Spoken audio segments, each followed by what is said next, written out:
Good evening and welcome to another edition of the Magpie Circle live YouTube show, also live on Twitter. And I suspect this is going to be another quite lively show.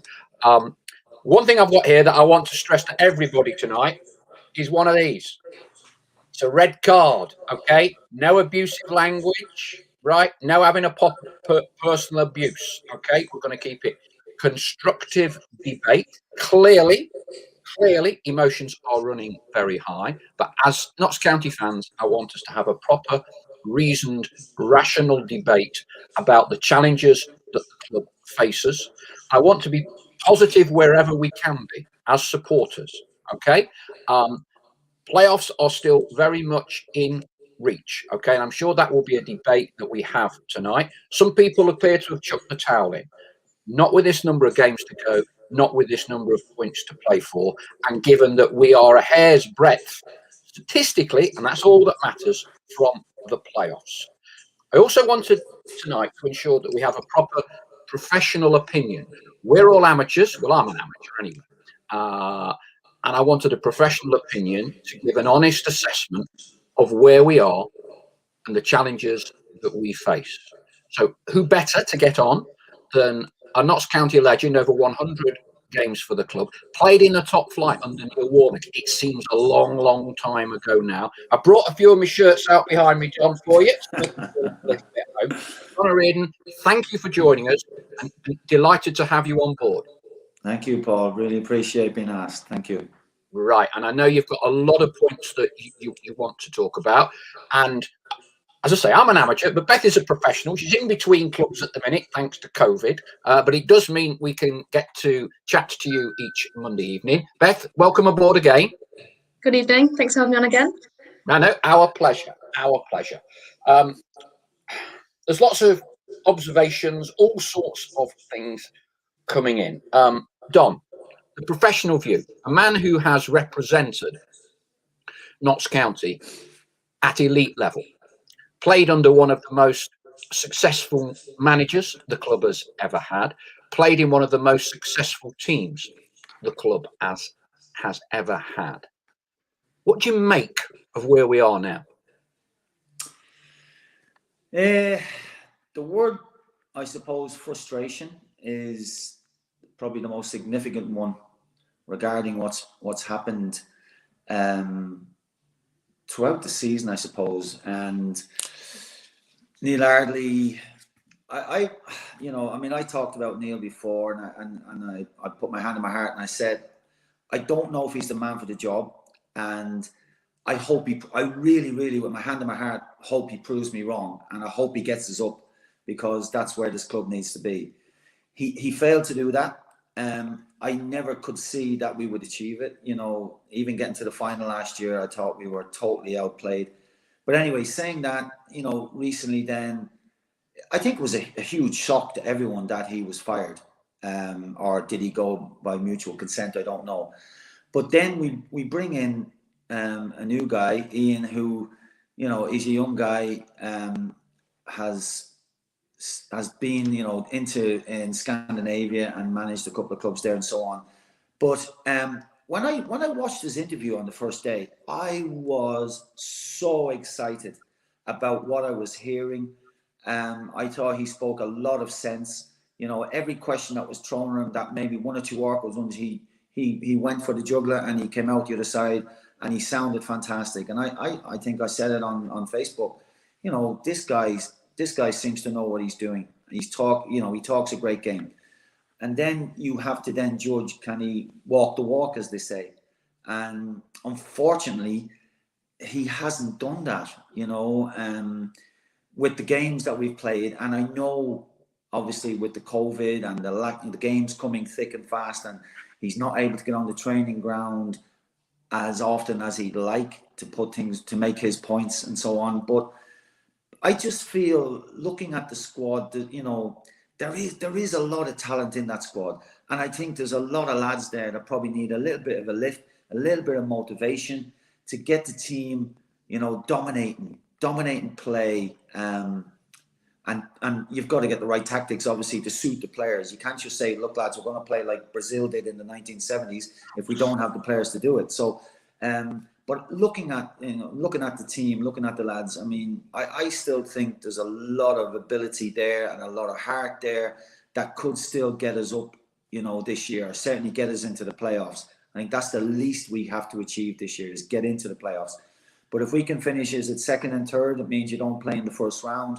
So that would be, for me, that would be the goal right now. I don't know if we can mathematically, whether we will be able to, make automatic with the games left. I don't know. I'm sure it's still possible if others lose. But I just feel that we don't want to be totally disillusioned and down. I still think there is life at the end of the tunnel. I still think that we can go up this year, but we have to start playing better, basically, is what I'm saying. Brilliant summation, Don. You should be in the media more regularly. Darren Spires, we've got some Torquay fans listening in, probably looking for a few tidbits and tactical bits ahead of Saturday. Darren Spires says, Super Don, Torquay fan listening in. Paul Edgar, Spurs goal was fantastic. What a day in the away end. Ian Birchinall. It's not like Ian Birchinall before you ask him. We have another Notts fan, right? Ian Birchinall. He spells it slightly differently, and he told me a great one-liner saying that for 45 years he's had total anonymity as a Notts County fan. Now, true story, on social media, he gets all these people hurling at him, saying, you've never played the game, you're useless, you show no passion, you're rubbish, what are you doing in our club? So, warm welcome to Ian. Ian McQuillan. Don was a top player for Notts. Right, and plenty more that we will come to. Beth, let's get you in, because I have a feeling Don is going to be talking quite a bit tonight. As a fan, Beth, playing professionally yourself, you watch the streams like I do. I think every game. I certainly do. I have to say, anecdotally, there's an awful lot of people switching off right now. There isn't, not on this show, by the way. Not anyway. There's a lot of people switching off the streams, right? I could have had, if it wasn't for COVID distancing rules, about 147 people in my front room on Saturday, because 146 of them didn't want to bother buying it anymore. What do you make of Saturday? I fear I'm going to sound a bit repetitive, but I didn't see again. If not, it was a little bit worse than the week before. It felt flat from the beginning to end, to be honest. I can't quite see where we're going to pull some goals out, especially if Enzio isn't going to be starting. I think teams are figuring out that if they close Wootton off, that's our main threat in front of goal gone. And with Enzio not on the pitch, and obviously Rodriguez has been a bit hit and miss, but he's still a creative player with him not on. I can't quite see it. I see Ellis getting more goals at the moment. It was I feel a bit disappointed watching, but as Don said, and I've said recently, I'm quite vocal about the fact that I do think there's enough in the squad to be able to make playoffs still. Sorry, I think my Wi-Fi hold on. I do think there's enough in the squad to make playoffs. I think it's important to be optimistic, but also realistic, and we do have to switch in a week from relegation style play to promotion, and I believe it's possible, especially with the games we've got still. But it's going to be tough. This way, right? I'm going to read this tweet, this observation out from PJ Defiance.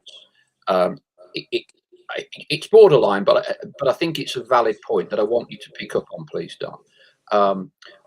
Ian Birchinall's interview at the end of the game reminded me of a person who you ask where something is at IKEA. A rabbit in headlights. Clearly, we're not on the training ground, so we're not seeing the work that Ian is doing on the training ground.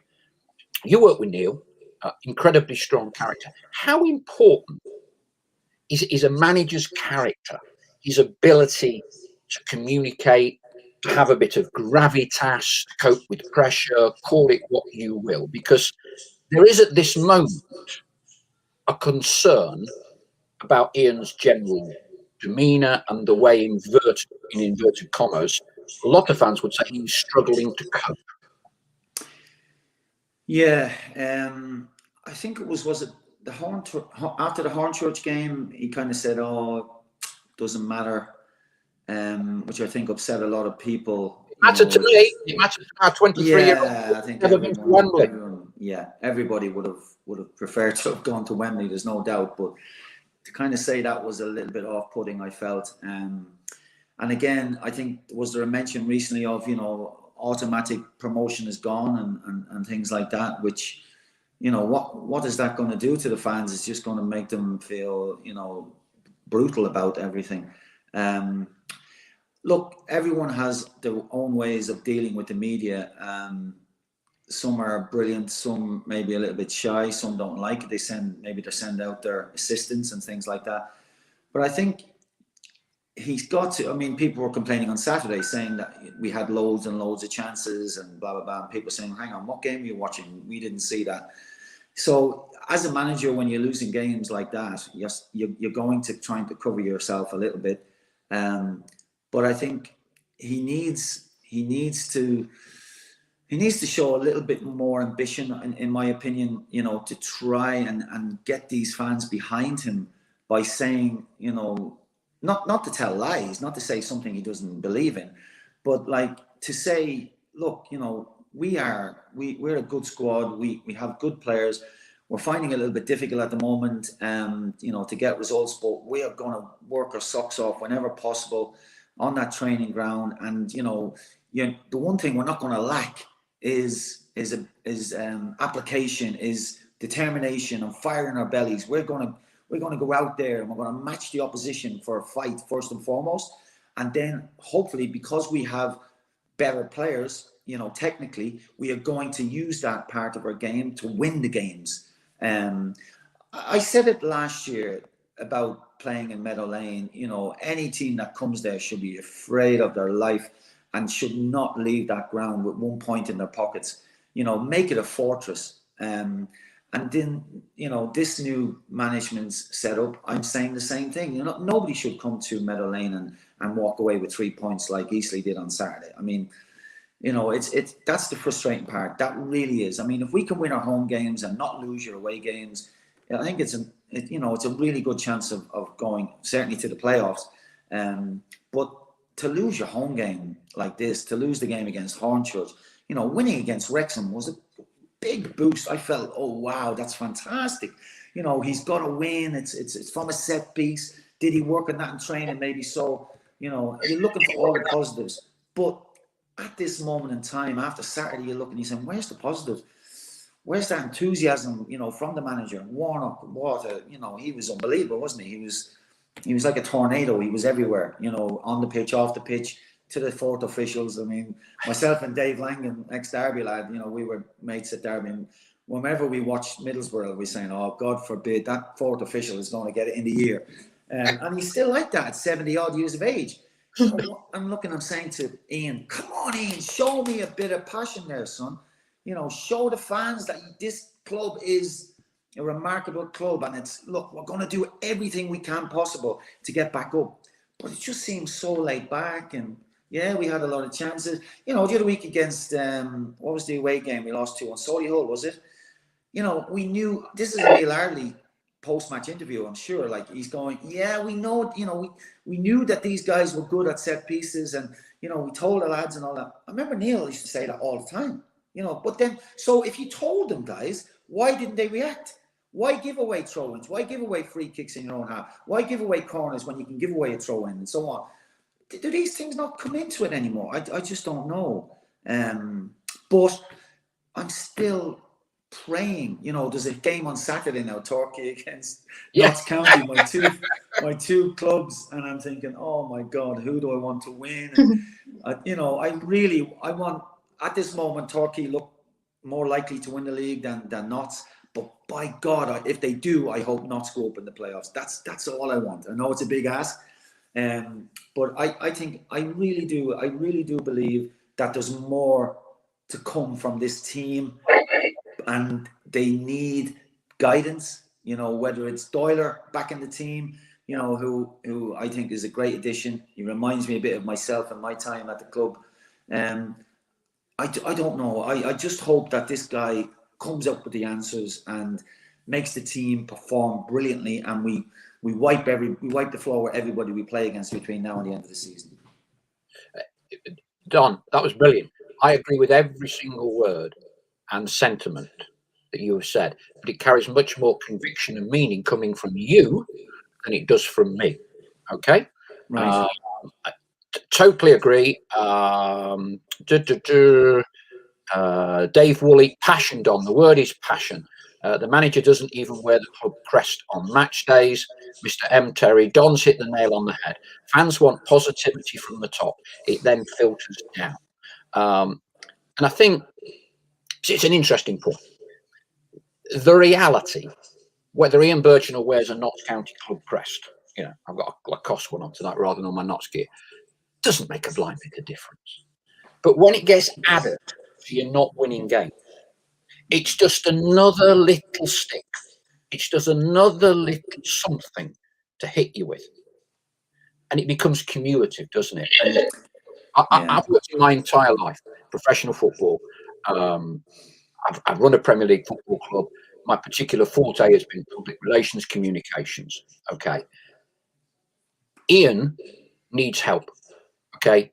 He needs advice, and he needs to change the way he is communicating with Notts County fans. And he needs to do it like yesterday. Now, clearly, he's got to win matches. But getting a more realistic conversation going with our fans buys him time. So at the minute, he's now being berated because he hasn't got a club crest on his piece of clothing. Right? I understand why the fans come from that.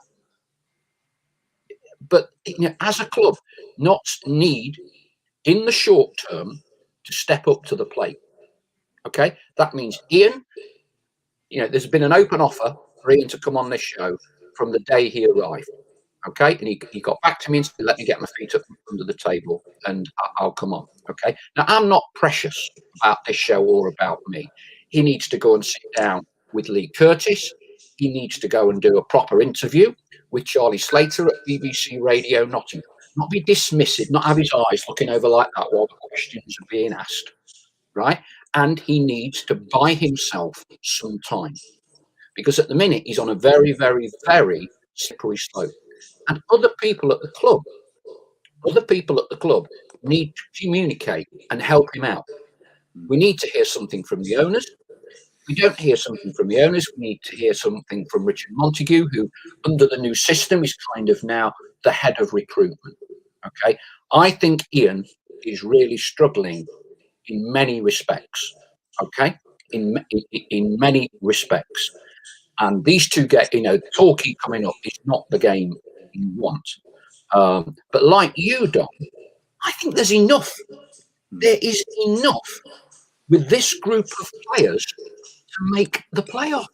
Yeah. Are we really saying we have sunk to a depth where in the final 10 games, where, to use a phrase from Mr. Birchinall, it is in our mathematical remit that we get into the playoffs? No one can stop us if we win our games. Now, Ian used that line to say we couldn't overhaul Sutton because mathematically it was in Sutton's hands. Okay, it's in our hands to finish in the playoffs because we've got 2 games in hand on teams. Okay, yeah. So in our hands, and there seems to be a huge reticence by Ian, and for that matter, people within the club, to address this subject of the playoffs. You know, like you've just evoked a bit of passion there. This is what we can do. This is what a rallying call. All we hear at the moment from Ian is what I call technical babble. Yeah, it's about we're doing some technical work on the training ground with the players. What does that mean? I see precious little of it on a Saturday. We've got Neil Bishop in on Wednesday. Wonderful midfielder for the club, like you were, Don. He would tell you he was the worst trainer at Notts for 3.5 years. On a Saturday, he put the shift in, MOM. And like you just put there, emotion. I mean, Beth, you play in the modern game.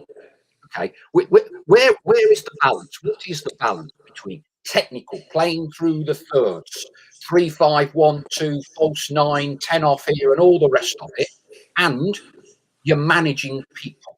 I was going to say man management, because you already clicked the wrong thing to you, Ben, as in woman management when you're playing, clearly, without digging a hole for yourself.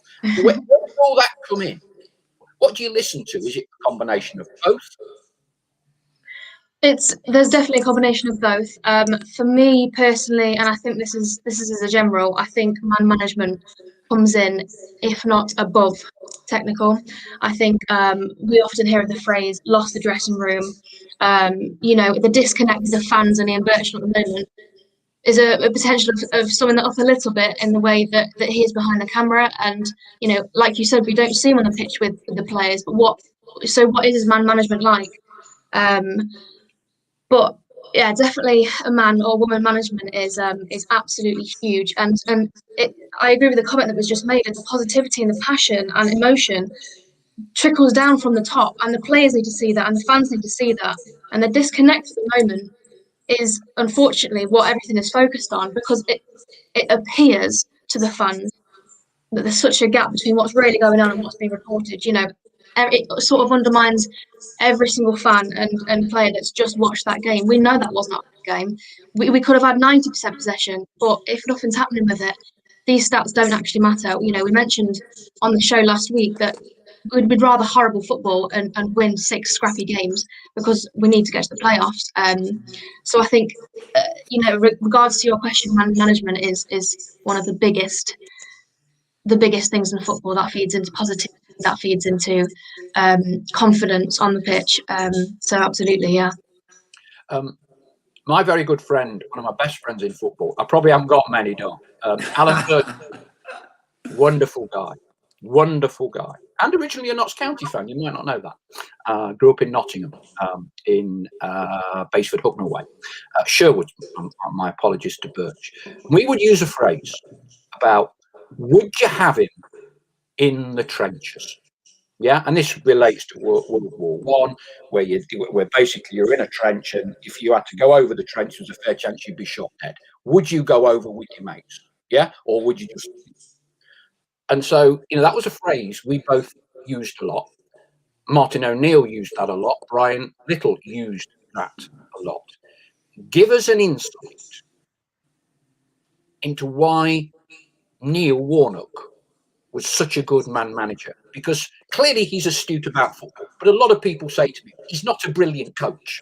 Yeah, but he was amazing in details. He explained exactly how he wanted us to play. Every single player, from Steve Cherry, do I take goal kicks? Do I kick it out? Do a short kick out? Do I play it to the left? Do I play it to... Ches knew what he had to do, and I'm not saying he made us play like robots, because he allowed a lot of freedom in the team as well. But when it came to defending, especially when I think back, he was a stippler for, like, hey, let's keep a clean sheet, and don't concede, basically, is what we're talking about. And I mean, one of the examples for Charlie Palmer probably has told you this before, Paul, but I can't remember where we played, but we were away. I think it could be somewhere like Bury, and Charlie had the ball, and he was like facing back to Ches, wherever, and he played a back pass. It was intercepted. The guy went round Ches, put the ball in the back of the net, and Neil was, as you can imagine, was going ballistic, because he will have told Charlie on more than one occasion, don't ever do that again. Now, after the game, we sat down, and obviously Charlie got an earful, but Charlie also got fined, a fair amount of money at that stage. But I tell you what, Paul, did he ever do it again? No way. Did any of us ever do it again? No way. So that was one example of what that's an extreme example, but he was just, he'd get the best out of people. I was talking to another coach yesterday. We were talking about, a pat on the back and a kick up the backside. There's not much distance actually between it when you look at the body, but it means so much difference. If you get and Neil would know, do I have a go at Mark Draper and get the best out of him, or do I say, Drapes, you were brilliant today, even though Drapes might have been mediocre, but the next game Drapes would be brilliant because Neil knew how to get the best out of everyone, and he just got everyone together. I mean, you've heard about the trips to Scarborough, staying in like absolutely horrible guest houses, Tommy and Drapes sleeping in a bunk bed together. Jesus, I mean, it was incredible. And he took us out for a walk one day up the hills in Scarborough to the posh part, and we went and saw this. He said, see that hotel there, lads? If you guys start winning games, we'll stay there the next time we come. And we're going, yeah, but he says, I'm telling you, try it. So we went on a run, obviously, and won a few games. And the next time we went, we stayed there. He was a man to his word, don't get me. He really was amazing. He looked at everything, he analysed everything. He saw the strengths. He had a style of play. And I still, to this day, hate it when people will say, when you played with Neil Warnock, I was kick and rush. No way. Look at Drapes, look at Tommy, Phil Turner. These aren't guys who just kick and run. These were skillful players. No doubt myself as well, a little bit decent. I was able to orchestrate and pass the ball. But I mean, I was in the team, as you probably remember, Paul, as the guy replacing the manager. I was the manager on the pitch almost, because I did everything that I knew. I mean, Neil used to have me on the gantry, if you remember. Before I got back in the team, I was up in the gantry, sort of shouting down about, get back, Charlie, and things like that, because he knew I understood the game. So when I actually got in the team that year in 91, after not even, 1990 pre-season, your career is over in the first team, Don. You're playing in the reserves as player manager now. And I was gutted, and obviously I got back in. But once I was in, I knew I was in for a reason. I was in there to organise. So Neil Warnock wasn't as loud on the pitch or on the touch side when I was playing in the team, because I was able to help orchestrate the team. When I don't see Michael Doyle on that pitch, I seldom see anyone orchestrating the rest of them. Game knowledge is important. I think it's one of the most important things nowadays when you're looking at a young talent. Has he got speed? Has he got skill? Has he got technique? But does he know the game? Can he orchestrate his teammates in the pitch? Hey, don't push on. Stay back when just in case they counterattack. Things like that. It helps.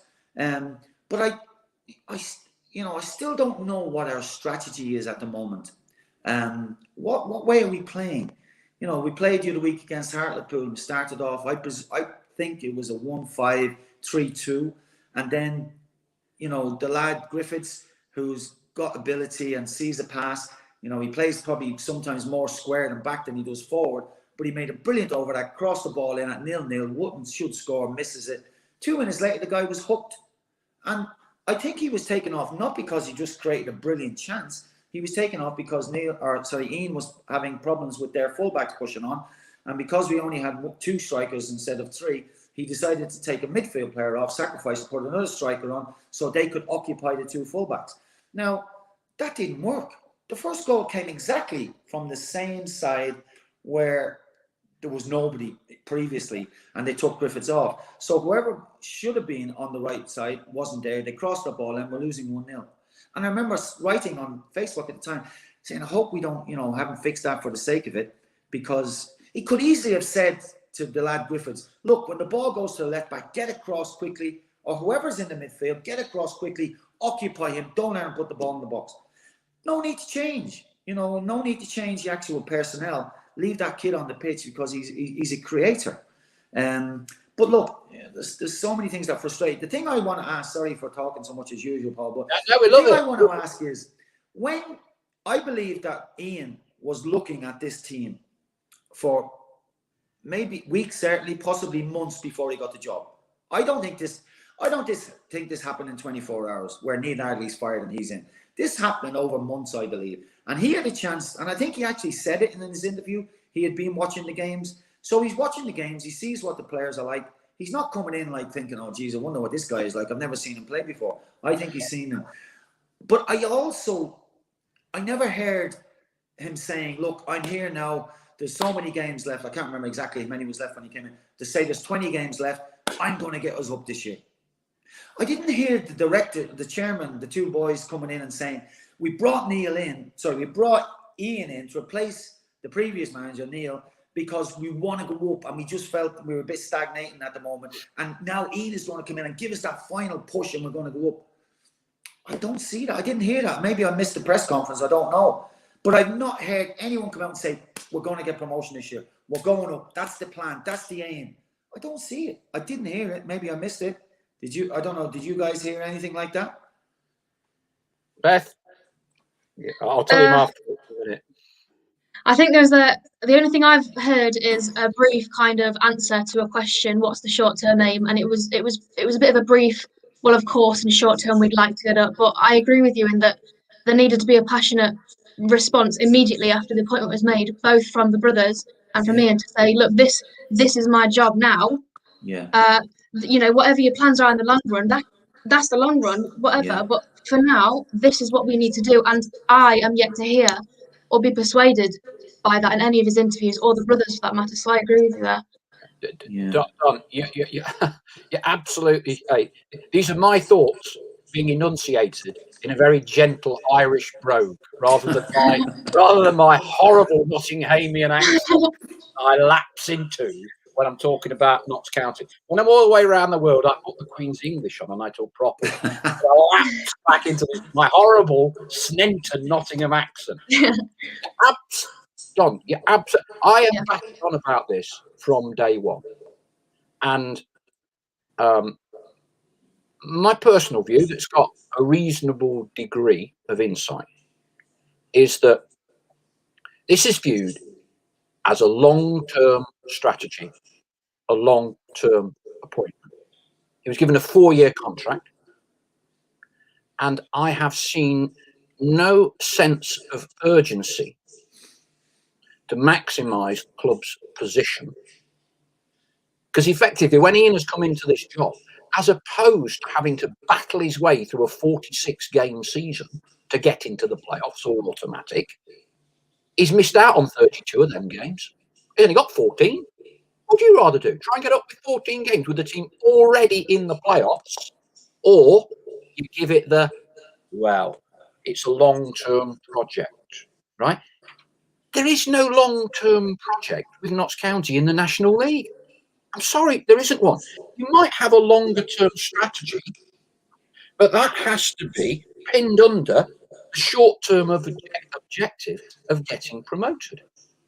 The best chance we had of getting promoted after being relegated was last season. And we had a shootout against Harrogate. Yeah.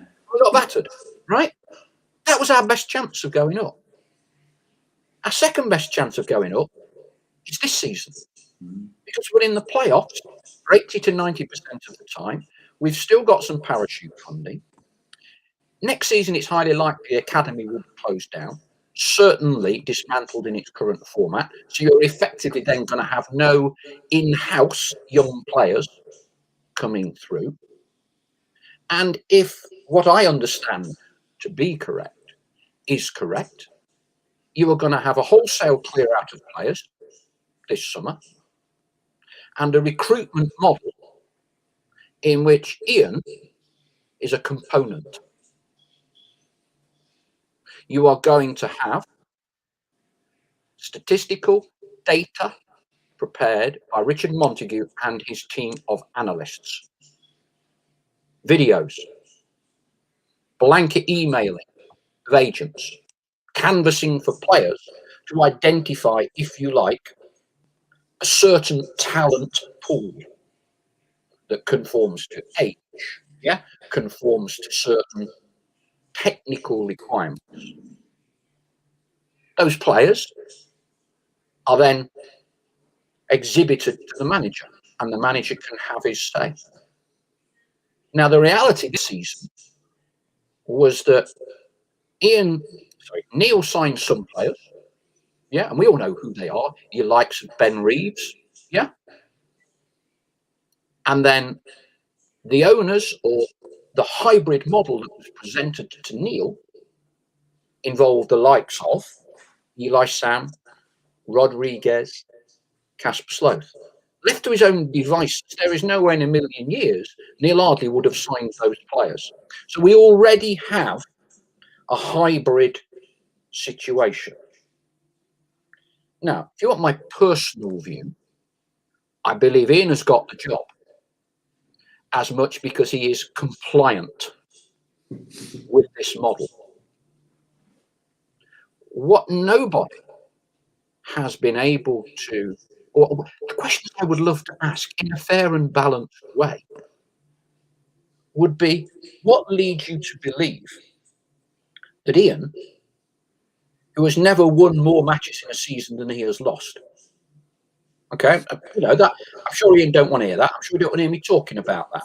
Okay, but the club positioned his appointment in a certain way that focused on half a season in which he took over from Graham Potter at Ostersons. The following season, when he had a full season, the club finished in the bottom half. In his first management role, Viking Stavanger finished rock bottom and were relegated. And lots of people quote all sorts of statistics and things. And I'm not a big statistics man. And, the people will say he's got a 24.2% win ratio on all of this, right? And a lot of the time, that is misleading.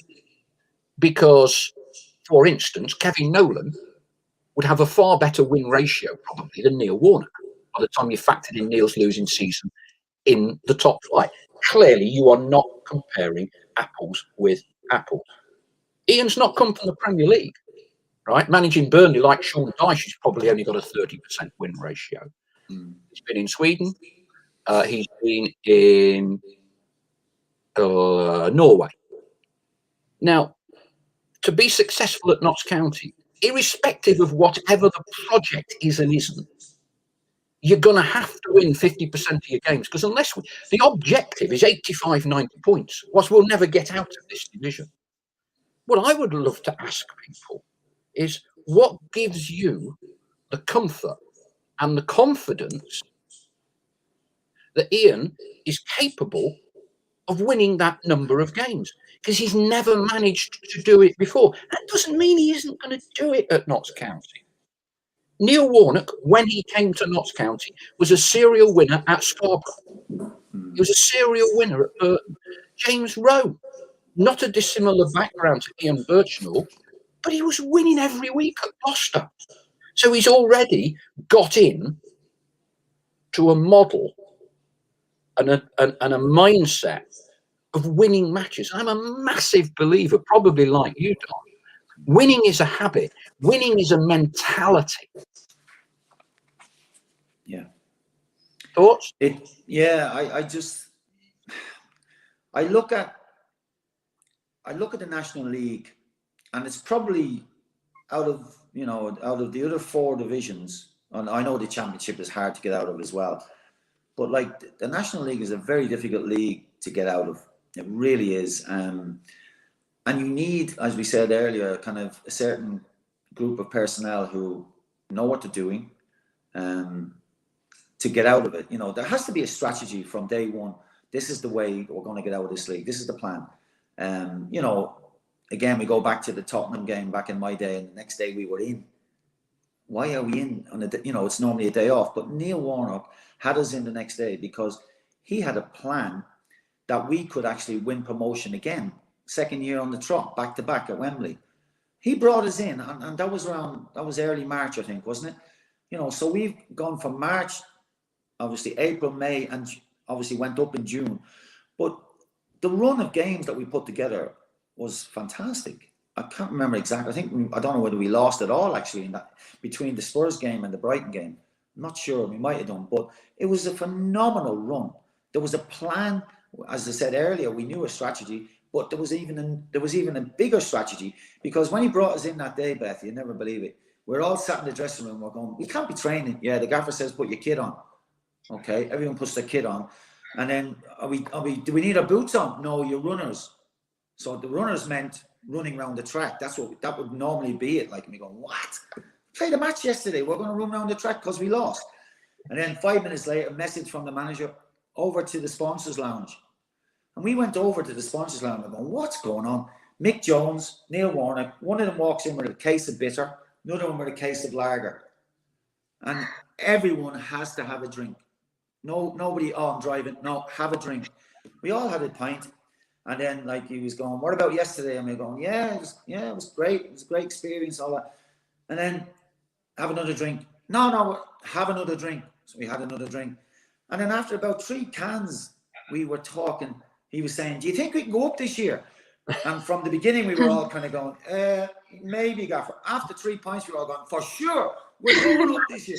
Incredible. This guy made a plan from that Sunday. That was the Monday then when we were back. He knew what we were doing. He knew it. And he inspired us.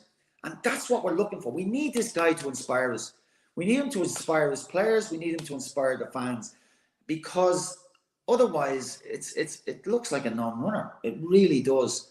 And it's an awful shame, as we know, because this is an unbelievable club. I mean, I was showing pictures of the stadium to my friends here recently, and they were going, "What? They're not in the league?" No. What? I can't believe it. What a stadium!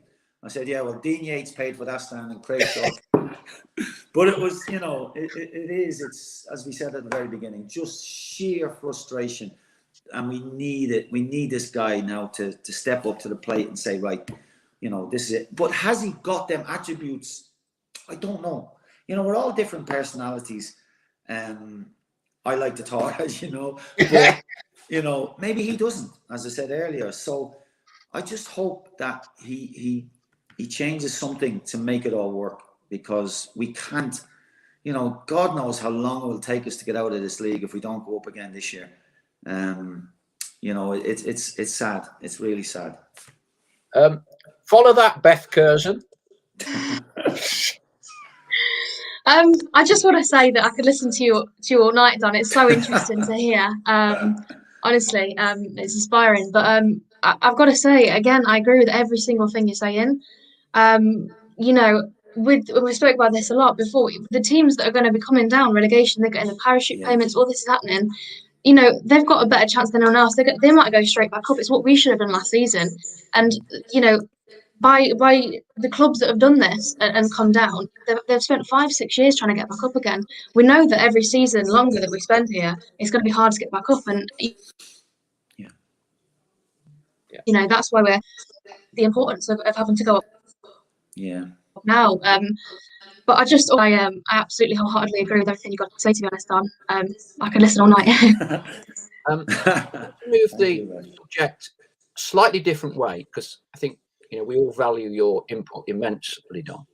I want to talk recruitment, because recruitment, arguably, other than the choosing of the manager himself, is probably the single most important thing you can do at a football club. If you get the wrong recruitment, things unravel very, very, very, very quickly. And I want to give you a little example that relates to Kevin Nolan when I was on the board, because I have a worry about what may or may not be happening at Notts at the moment with recruitment. So when Kevin took over, clearly the club was on its knees and was dropping out of the league. For the best part of the following 18 months, Kevin was little short of a miracle worker. He kept us up, unbelievably so, with a very disparate group of players who were completely shot. They had set a new club record of most consecutive defeats in the club's 150-year history. It takes a bit of doing that. He pulled it round. The club tailed a little bit in the second half of the season when Ryan Yates returned to Nottingham Forest. And Ryan was a massive component, quality player. George Grant elected to stay. That was good. Made the playoffs. There was clearly a bit of a hangover. But one of the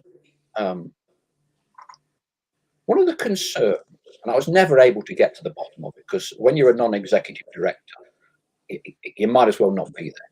Okay, you just sit in the boardroom on a match day. Right. I'd much rather sit in the cot, to be honest with you, or the Derek Pavis with the geriatrics. And I used to ask questions about recruitment, and I say, how do we do recruitment? And Kev watches Y Scout, which is a video clips of players. I said, does he go to matches? Don't know. I said, well, either invite him to a board meeting or can we find out? Comes back. No, he don't think it's right going to matches. He just watches it on Wisecout. So I said, it was, to be honest, I'm not going to name names, but it was like teaching kids. I says, well, what about his number 2, Mark Crosley, his number 3, Mark Crosley, and I forget the gentleman's first name, Thomas. I said, if the manager don't go, fair enough.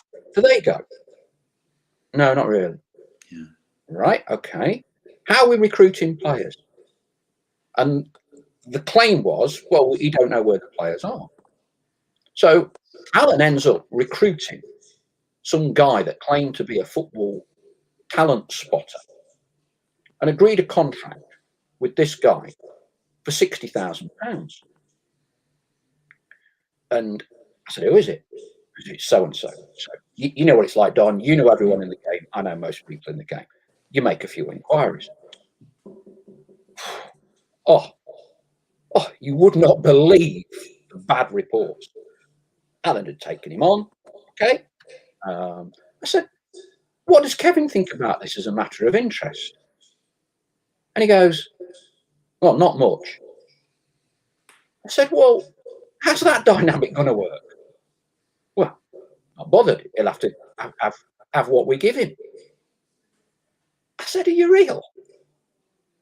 That precipitated a summer of absolute recruitment madness. I suspect Kevin didn't even know half of the new signings. Yeah. They were signed by someone's agent who got hold of Alan, somebody else knew the player. Now, what Alan did do was spend an awful lot of money. I don't really know whether Kevin wanted half of those players. But the other flip side to that coin that was told to me was Kevin doesn't know where the players are. He doesn't go to matches. He don't know who he wants. And we want players. And then another director said to me, I said, are you sure about this? So we went round the boardroom table. We had a very rare board meeting just before the start of the season. And one director said, all these players, and Alan went, where do you think we're going to finish in the season? You know, you. We'll win the league, you. Worst case, playoffs, you know, another one. We'll be top by Christmas, we'll be 100 points. He pointed at me. And I said, we'll be bottom half of the table. I said, and you'll sack him by October. Why? I've given him all the players. I said, Leopards don't change the spots. I said, you give him a load of players. I have no idea whether he wants them. And you don't need to be a rocket scientist to see that these are different types of players to the way Kevin has delivered success. Oh, you're being negative. Well, I was wrong, wasn't I? Because he was sacked in September. The point is, the recruitment was a complete and utter joke. Yeah. Now, fair play to Alan. He spent a fortune. Do you know what I mean? He spent a ruddy fortune on it. He's put the wage bill up north of £2 million, signing all these players, right? Yeah. Now, my concern here, and this is, sorry for going on a long time, but I have been of some interest to you. What do you think of the Moneyball, for want of a better phrase, recruitment model? Can it work at National League level? We know Brentford have executed it very well. We know that Barnsley are executing it very well. When I was manager, obviously I manager of Torquay, manager of Galway, manager of Sligo here in Ireland. I never had any money to spend. You know, I brought, as it turns out, selling the likes of Gregory Goodridge and Rodney Jack at Torquay, Darren Moore, Paul Trollope, you know, Dwayne Darby, Paul Hall. I think back then, you know, I mean, that was, what, 94, was it, 95? I brought in well over £1 million, you know, in transfer fees. I never spent a penny on a player, and as I say, either here. So the pressure on bringing in new players, all that it was for me, and this was vital, all that. It was important that I brought in a decent player, but it was also important to speak to the guy, to meet him. Now, back then, I was able to bring in free transfers, obviously, and so on, lads who were out of a job. But I would bring them in. I would have them train for a week, to make sure that they would fit in that dressing room. People say, oh, yeah, he's a great player. He's a brilliant. What's he like in the dressing room? What's he like off the pitch? Is he going to rock the boat? Because that is a massive part of it, as I explained earlier with Neil. That team spirit we had was second to none back in them days. And it's important if you're bringing in a guy that he's going to mix well, that he okay. And it looks to me like the owners have got this idea about the stats and everything, which is okay, fair enough. But that seems to work out very well for some clubs in the Premier League and maybe the Championship. But I don't know if it is one of these things that will happen in this league. But I just feel it's vital. If they say to Ian tomorrow, here, there's a midfield player. That's the type of player you like. He's good on the ball. He gets into the box and so on. And he's not spoken to the lad. He doesn't know what the lad's personal. I would ring up managers and I would say, look, the lad, Mick O'Brien that you had last season, he's looking for a trial here. What's he like? And he'd say, oh, great on the ball, Dom. We've too many players similar. And I'd say, yeah, but what's he like? What's he like off the pitch? And they would say, and I would say, be honest with me. And they would say, yeah, no problem. And touch wood, there was never anyone who would stitch me up. Because, again, when people asked me about players, they would ask the same question. They say, is he a good lad? He's got great ability. Is he a good lad? And I always used to think, if I tell a lie just to get rid of this guy, it'll come back and it'll kick me in the face somewhere down the line. So I don't know. It's the modern game. It really is the modern game. These guys, I don't know. Are they? What's priority? I think Beth mentioned it. What's priority? Is it promotion or is it making money? That's for me is the question that needs answering. Now, I think you're going to make more money if you get promotion and you apply this. I really do. In the National League, you're going to try and bring in lads. Now, I was thinking about this earlier. If you're bringing in a talent that's been released probably by a league club, they're coming down into the non-league setup, which is totally different, as we know. And then, are they going to perform to the potential that they've shown at this level? Is this the league where they're going to get on the ball and show their silky skills? I don't know. I'm not so sure it is. So there's a big question mark. As I said, first thing is, tell me, please, Mr. Owner, do you want to get promotion first or do you want to make $1 million or 10 million? What is it? Is it a business or is it running a football club that wants to be in the football league? That is something that I'd love to hear. I'd love to hear the answer to. And I'd love to see us doing both. Don't get me wrong. Wouldn't it be brilliant if we could, Roberts is a fantastic talent, isn't he? If we had him fit and we finished the season, we went up and then someone came in with a bid of 25 million or something, geez, you snap their hands off. That would be fantastic. But you're not going to get 25 million for Roberts in the National League. That's for sure. And if I got some of my old pals, Martin O'Neill, Brian Little, whatever, they would say the best way you get money for players is that they become successful players in successful teams. Yeah. What did Derek Pavis do? He brought success.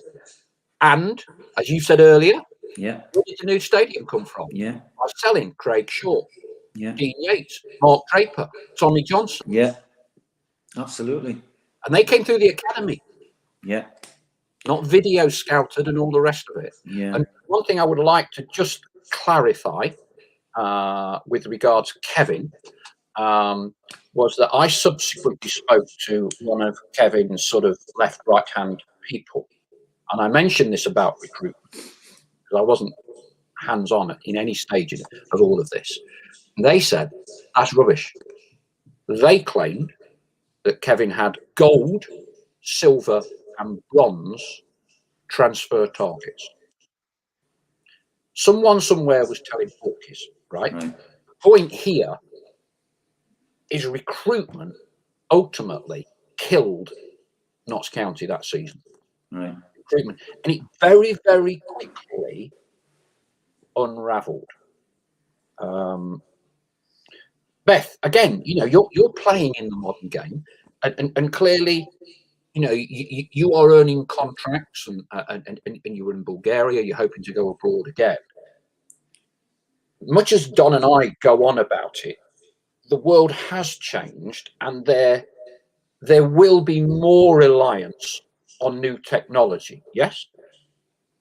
Yeah, that's right. I was going to actually mention before you asked that question that from a player's point of view, my personal preference, I mean, gone are the days where the manager comes down and watches a youth now and gets to know them and meets them, and I prefer that way. But there's no, I can't lie and say that it's not going the other way.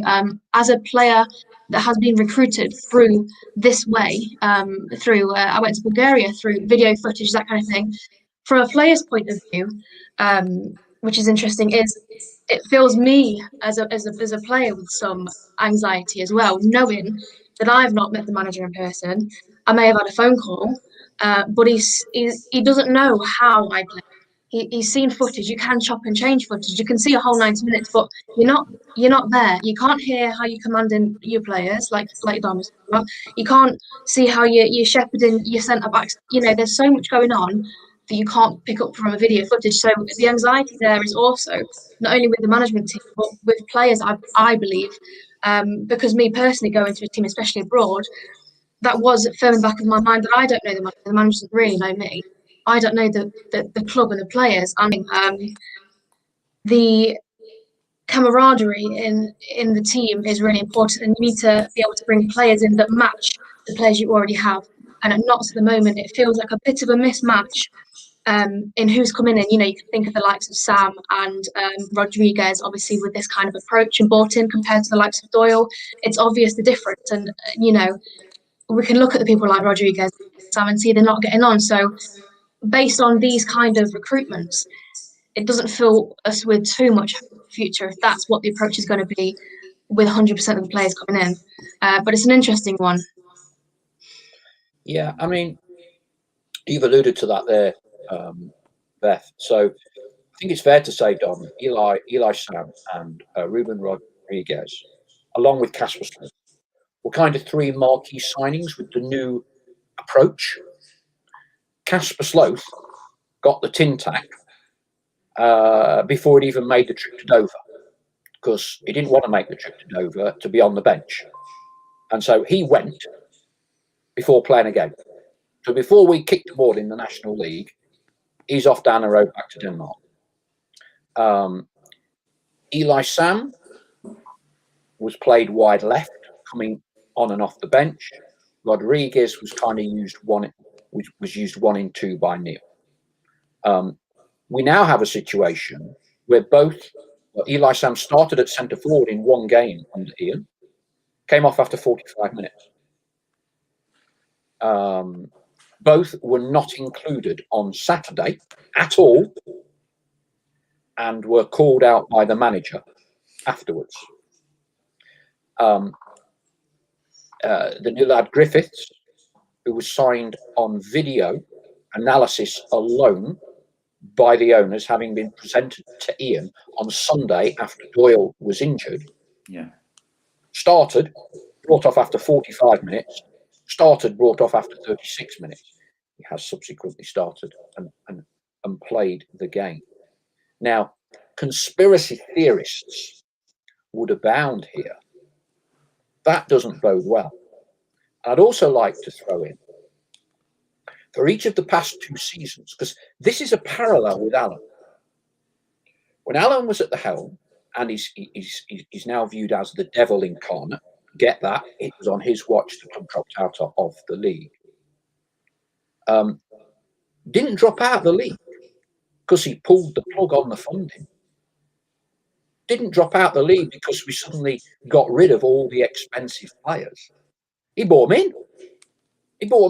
Took the wage bill to nearly £2.5 million. The owners we have now have clearly spent a lot of money. For each of the past two seasons, we have spent more money on agents' fees than any other club in the National League. Each of the past two seasons.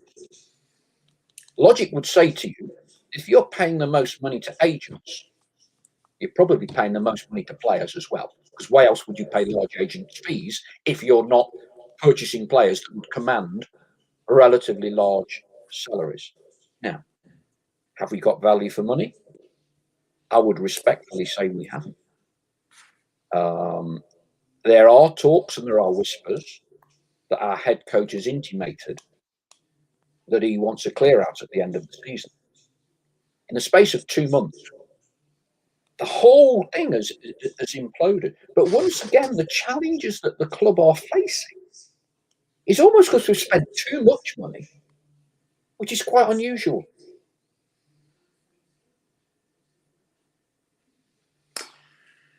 Yeah, it's quite frightening, really. This method of, I mean, you're saying about one of the lads refused to travel. Is that what you're saying? Casper Sloth, yeah, and so he got binned, he got the sack. So that goes back to my previous point about nobody did any background nobody found out any background information on this guy. Is he liable to throw a wobbler? Is he liable to refuse to travel? And if someone picked up the phone and says, like, what's this guy like? Okay, he's a great player, but is he going to like you said earlier about, is he going to let you down in the trenches? Or is he going to hide while the rest of them are going over the top? That's a little bit sad to hear. That I didn't know that. Now I have to say that he refused to travel, but it's vital. And one more thing, sorry, which is kind of connected to it, because I've not seen. Correct me if I'm wrong. I'm not seeing a huge amount of lads coming through the academy. Would that be fair to say? Very, very much. But they're talking now about what next year.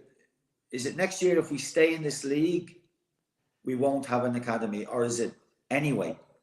The club loses £500,000 in funding, and the inside track is that the academy in its present format will be disbanded, and there would either be a very, very low level, small, drilled down structure, or nothing. Either way, it's looking bleak. And of course, one of the ironies here, and this is when we talk about winning being a mentality. Yeah. Notts County's under-18s have won the Midland Youth League, right? Yeah. Which includes league clubs. Yeah. Yeah. Now, it's surprising. One game, I think, Tyrese Palmer this season from that group. Yeah. Yeah, it's. I mean, when I took over at Torquay, the first game of the season, my striker Mark Sale was suspended. He'd been suspended for 6-7. Yeah.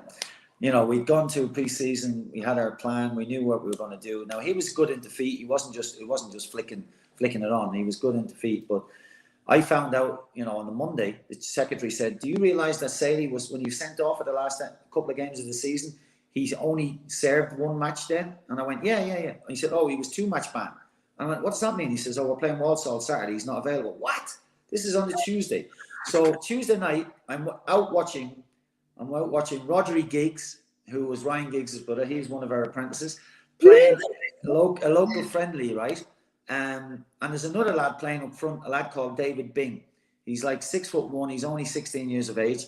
And I'm stood next to my chief scout, and I goes, Saley's not playing Saturday, don't you, JJ? And he went, "No way. Who are you going to play?" I said, "Well, if that kid out there up front, David Bing, keeps scoring goals like he is, he'll be playing Saturday." And JJ went, "Yeah, good one." I said, "What are you laughing at?" I'm serious. Took this kid to Walsall. He thought he was going there to put the boots out and hang the kid up. Took him onto the pitch. "How are you doing, Bingy?" "Good, Gaffer." "What do you think of this stadium?" This is when Walsall's had a new stadium. And he went, "Yeah, lovely, Gaffer. Hope to play here one day." I said, "That's today." And he went grey. He went grey, literally. I've never seen anyone go grey before. And he went, "What?" He played.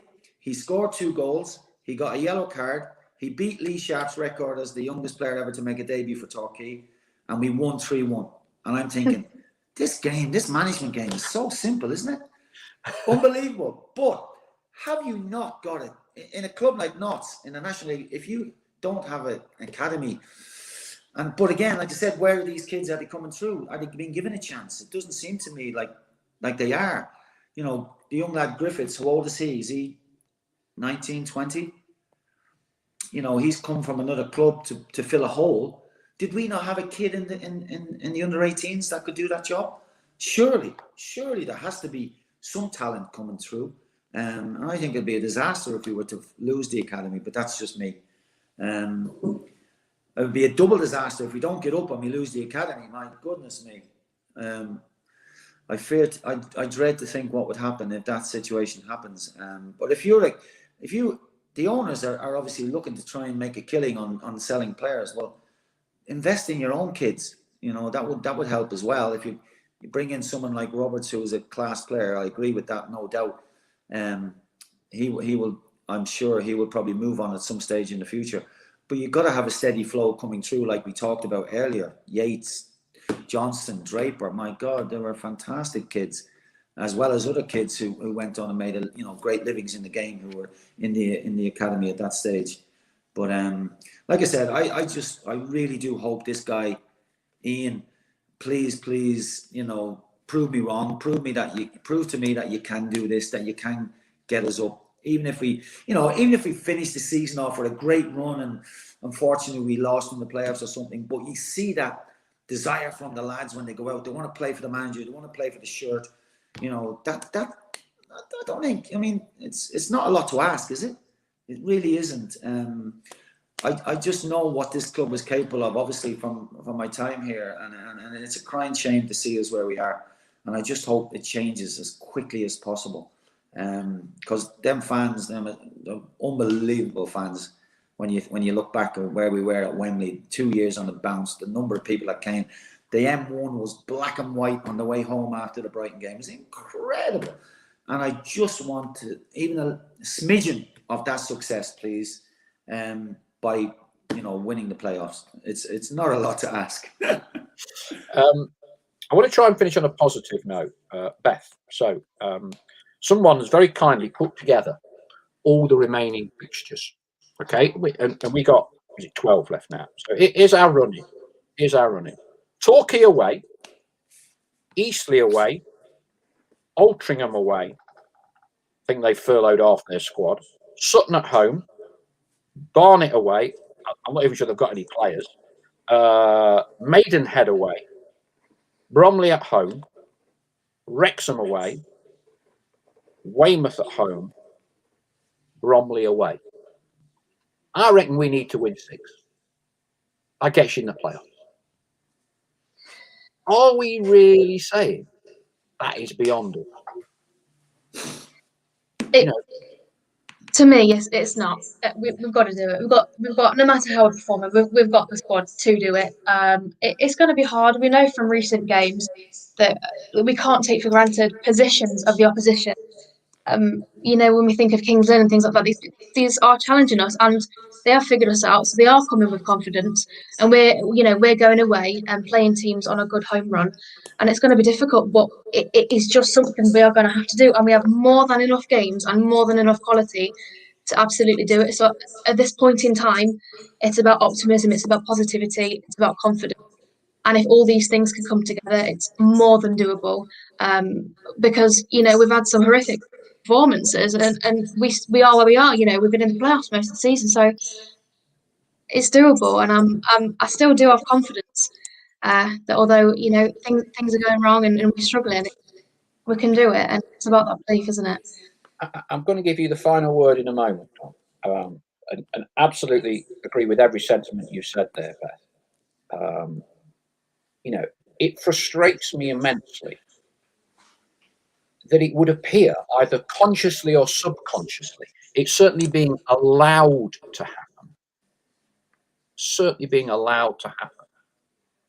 The expectation, the life of out of our promotion challenge this year is kind of being sucked out of us.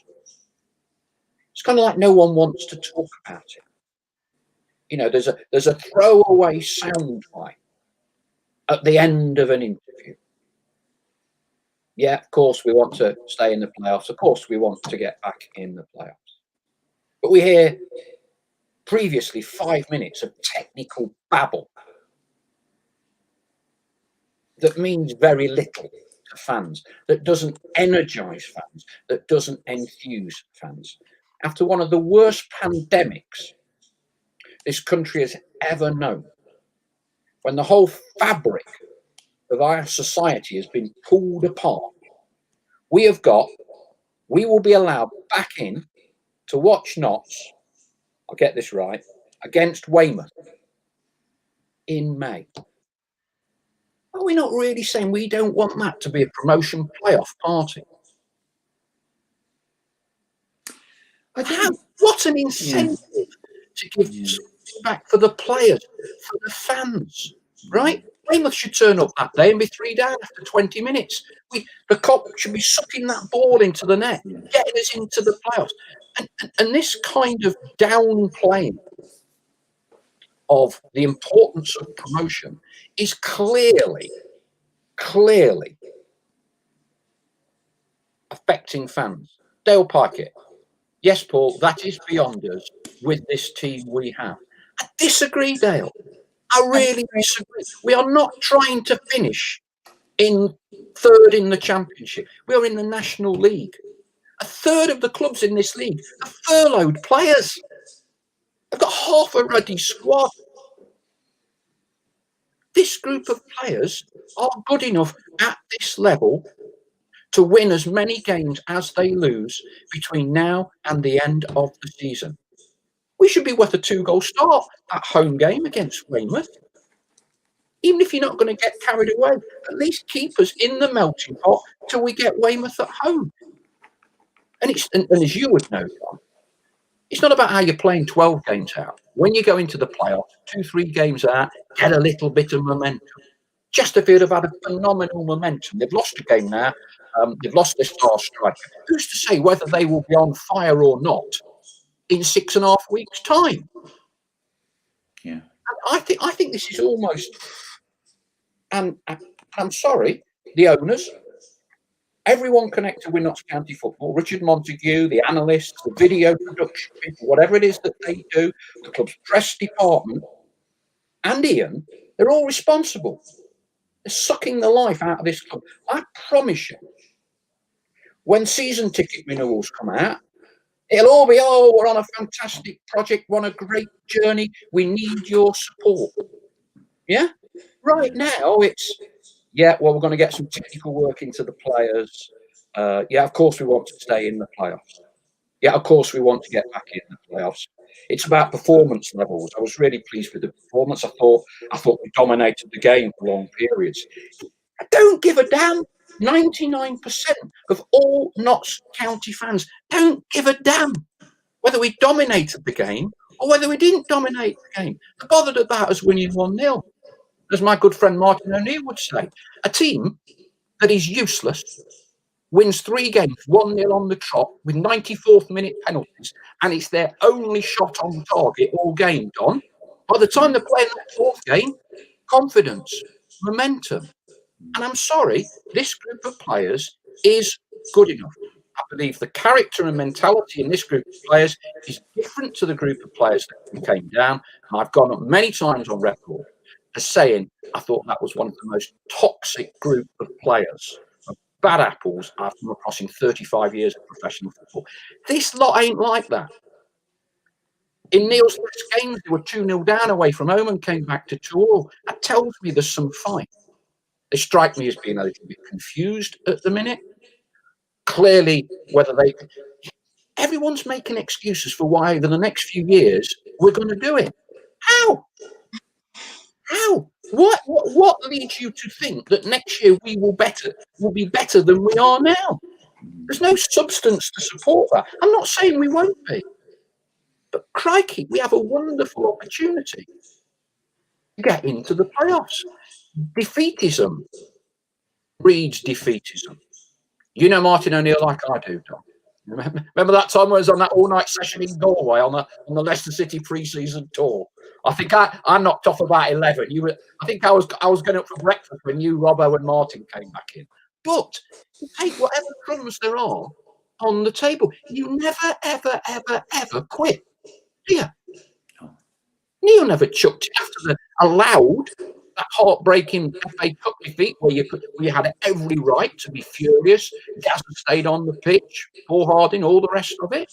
Right? You turn that into a positive. Absolutely.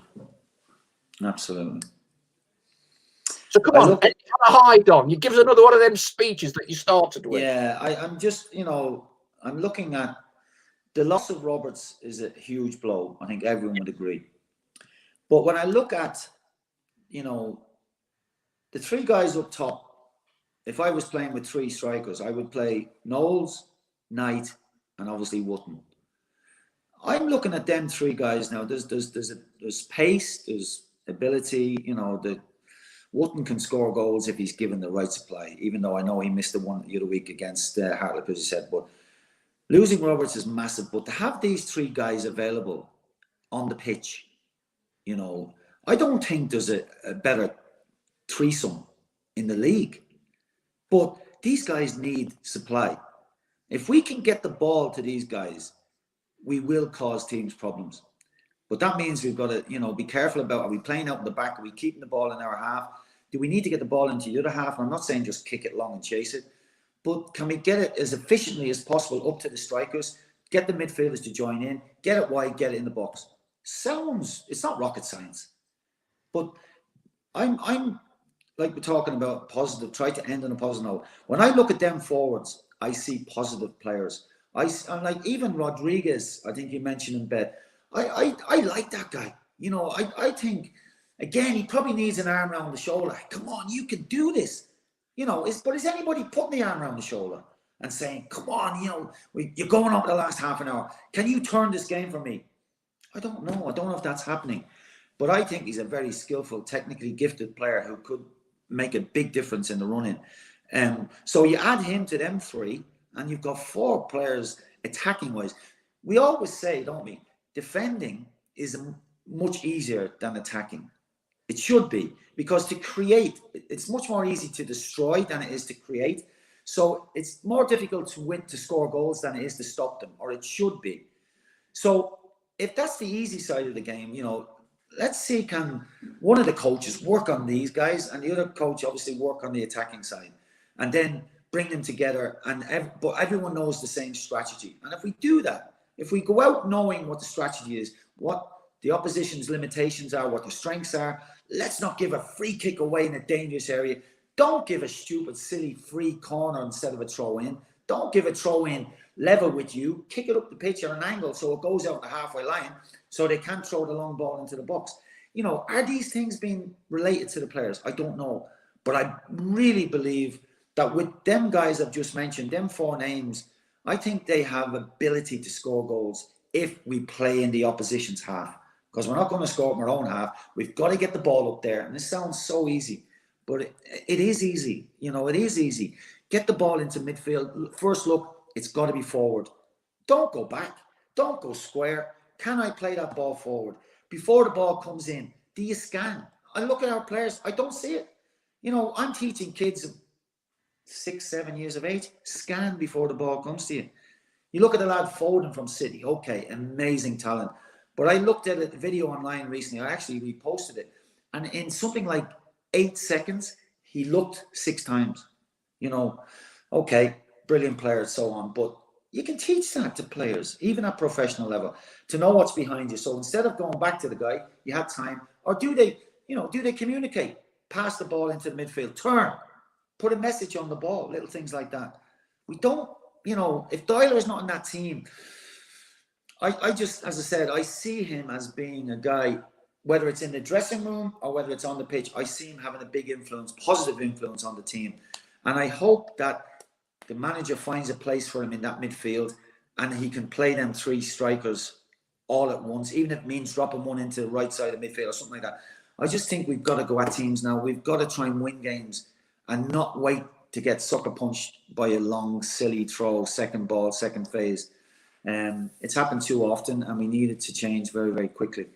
But I'm hanging on like you, Beth. I'm really by the fingertips that we can do it. I want us to do it. I really do.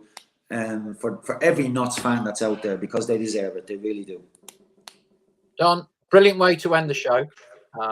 Obviously, you're going to have to fence it with regards to any predictions for Saturday, as we know there's a few Torquay fans on here. Yeah. I think I said the last time 0-0. I'll be happy with a draw, and I don't want to see. I'm sitting on the fence. I don't want to see anyone lose. I really don't. I know Notts probably need the points more than Torquay, but I'd say Torquay would probably settle for a draw coming here as well. It's down there. And going back to what you were saying about the positiveness, and Beth said the same. Let's not forget Torquay a few weeks ago were in the mire. They were, they were running away with this league. Everyone thought this league was finished. They were champions. They're only playing for playoffs. But then they had a bad run. But the manager is a top manager. He's been there. He's seen it. He's got the T-shirt. He's done it. He knows how to resurrect a team that's had a bad run. He knows how to motivate them players individually, collectively. And they've been on a fantastic run again since. To go to Sutton last week and win. There wasn't many people betting that they'd do that, but they did it. He had a plan. He had a game plan. Everyone knew what it was, and they went out and they won. My prediction for the whole season, Torquay automatically, Notts County up in the playoffs, win at Wembley. What a dream that would be. Oh, what a great way to finish. Beth, thank you ever so much. Sorry I didn't get as many words in as normal, but obviously we're all done tonight. We're all in. Sorry, I loved every minute of it. Don't worry, I loved it. Thank you so much for joining us. It's been brilliant. And I think I've not had to show this at all to anyone, so that's good. I think it's been positive, constructive debate, getting a bit of emotion out there, and very, very interesting to hear your thoughts on as a professional, with an understanding of the DNA of the club, and having worked as a manager yourself to understand the particular challenges and the pressures that Ian will be under at this moment in time. So thank you ever so much indeed. Don't forget, Wednesday, we've got Neil Bishop coming along, together with Kev Nicholson. I don't know whether you've come across Kev, Don. We'd have played against each other, Yeah, and he's a good lad, is Kev. He probably cleaned your boots at Derby. Because he's a Derby boy. He's a Derby boy. And very dry sense of humour, but he's very, very funny. Very funny. So that's Wednesday evening. Tonight's been brilliant. Thank you ever so much indeed. We'd love to have you on again at some point in the future as well, Don. It's been great listening to you and understanding, and hopefully everyone that's watching this show or listening to this show can take away some meaningful insight from a professional. Thank you very much indeed. Thank you very much. Thank you. Thank you, Beth.